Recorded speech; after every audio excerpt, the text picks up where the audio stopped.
వాడుకొని పక్కన పెట్టాం. ఆ చైనా వాళ్ళు దీన్ని పట్టుకుని స్కూల్స్ పెట్టారు, కాలేజీలు పెట్టారు, యూనివర్సిటీలు పెట్టారు. ప్రతి హాస్పిటల్లో ఈ ట్రీట్మెంట్ ఫెసిలిటీ పెట్టి ప్రపంచంలో మేమే గొప్పవాళ్ళని మేము చెప్పుకుంటా ఉన్నారు. మనమేమో మన దేశంలో దీన్ని తొక్కి నారదీసి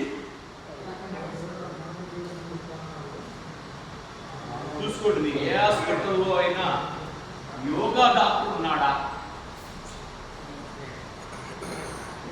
ఎవరు తప్పు? మనమే. అయితే ఈ సైన్స్ని బాగా వాడుకుంటున్న వాడు భారతీయుడు. ఎవరు? అది ఎలా వాడుకుంటున్నారు అనేది చెప్తా.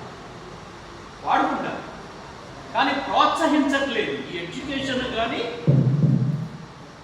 ఈ ఆరోగ్య విధానాన్ని కానీ ప్రోత్సహించట్లేదు అని చెప్తున్నాను తప్ప వాడకం ఈ దేశంలో తక్కువ అని నేను చెప్పట్లేదు. మీకు చక్కటి ఉదాహరణ చెప్తా. కరోనా